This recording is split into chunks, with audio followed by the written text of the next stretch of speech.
You mentioned Porzingis. Yes. To me, he's I'm going to say, the most X-factor-y player of this series. Sure. Just being that we haven't seen the guy, one. And two, Dallas didn't have to cover as much real estate on defense with Rudy Gobert. Yep. And look, like there were plenty of times where Rudy Gobert was off the floor and Dallas still did fine. But as good as Naz Reid and as good as Karl Towns are, they aren't 7-3. And Porzingis' role in that offense when healthy, aside from his steady diet that he gets of those elbow nail touches where he just turns and fires over someone, which was definitely something that he didn't get enough of in Dallas and is absolutely part of the stuff that ended up pushing him out of the door in Dallas. Boston made sure they get him those touches, but also he was picking and popping out to 30 every time, versus there's more stuff that I think Minnesota has tried to do to keep defensive on their toes with what Cat and Nas do and what have you. He's just longer and he shoots from further.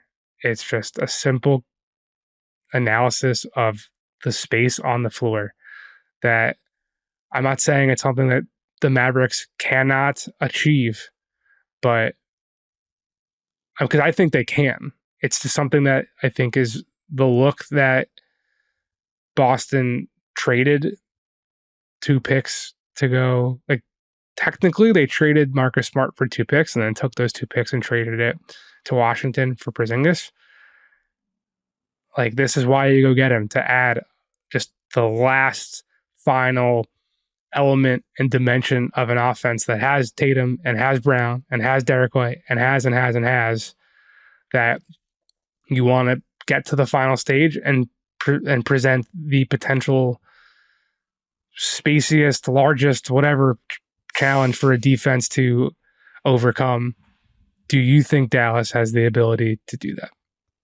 I think a ton of it just depends on how good Porzingis looks, right? Like, and especially on the defensive end, because I have a sneaking suspicion that Luke is going to want to take him out for a walk and say, like, let's find out how, like, even if, and so the matchups are such a big part of this, right? Like the bet for Boston, and it's the one that they've sort of made all year, is like, you can't guard Porzingis with a wing, because if you do that, then you got to put your center on Tatum or Jaylen Brown or Drew Holiday or Derek White.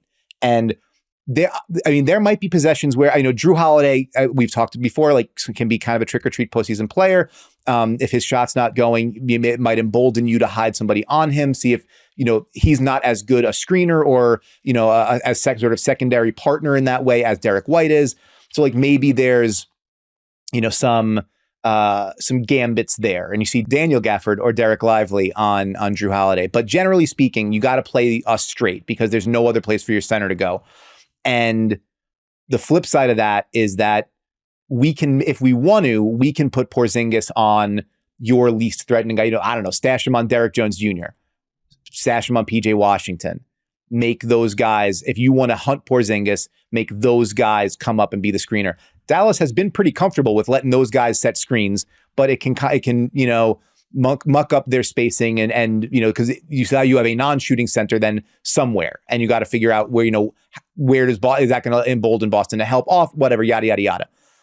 Either way, I would expect no matter who is guarding Porzingis, they're going to set some screens for Luka, maybe some for Kyrie, but Luka is definitely more of the matchup hunt, switch, search and destroy kind of guy. And we'll find out if Porzingis is able, if the calf is healthy enough for him to, move his feet on the perimeter, hold up out in deep water. And if he can't, if it's not looking good, if he's not able to move quite as well, then maybe he doesn't get to play as many minutes. And that's a huge win because, as you said, the way he can impact the game, it was the argument for Chet Holmgren to some degree in the second round. Like, well, if Dallas wants to try to switch the pick and rolls, if they want to try to, Chet's going to get pick and pop threes. He's going to get a steady diet of them. And Dallas was like, go for it.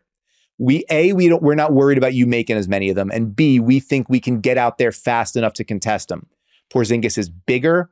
He's better as a better shooter. He's a higher volume shooter. He's a faster shooter, and he's more willing to fire against a closeout. Just like, you're running in my face, I do not care. I am letting it go. And so those possessions in the Oklahoma City series where Chet Holmgren would like see somebody running at him and pull it down and make the next pass, or pull it down and try to drive into that shell, Porzingis is going to let it rip and is able to make those. And is also, as you said, the spacing is further out, so the rotation is longer. And so if he either pumps and goes and beats it, then he's downhill and there's more space to go into, or it's just harder for you to get out to him. So I think Dallas is capable of covering some of that ground. But I think they're going to have to just say, if we don't like that, we're going to make you prove you can make those shots against us. And we're going to make you prove you can defend well enough to stay on the court in this matchup without getting torched, because we believe that we're going to get good shots pretty much every time down the floor. And you're going to have to outscore us to do it. And we don't think you can do it. So I think that's kind of the chess match there. Porzingis, to me, I think you're absolutely right, is probably the most interesting swing piece in the series. I think 39 days it'll wind up being between when he last played and game one. We don't know for sure yet if he's going to be available for game one. I think that, the hope in Boston is that he will be, but we don't know that for sure yet.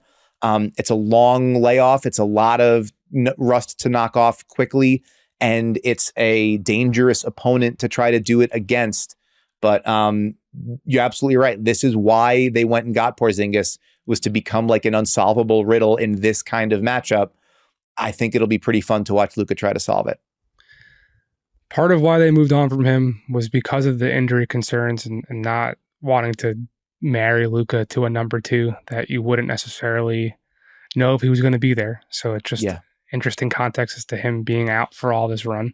But also the point that you made about like Dallas moved on from Porzingis, or Dallas in Boston, Porzingis gets more of the touches that maybe Rick Carlisle didn't think he should have. Porzingis is just better at doing that now too. Like, he wasn't good at posting up the mismatches and anchoring down low and being able to create space to go. Like, he would get bullied down there, and now he doesn't. So like, the failures that he had in those seasons in Dallas, a lot of them was due to injuries, but like the shortcomings there helped him become the player he is now, who is better equipped to take advantage of those opportunities than he was when he was in Dallas. These guys, they get older, they use the lessons they learned, and they get better. And, it makes for an interesting sort of narrative arc. But I think, without, it's less like they didn't have the chances and more like he didn't know what to do with them yet. And now he's got a new one. And against the team that thought he was the missing piece, and now he could be the missing piece to keep them from doing it. It's interesting kind of the way it all turns out.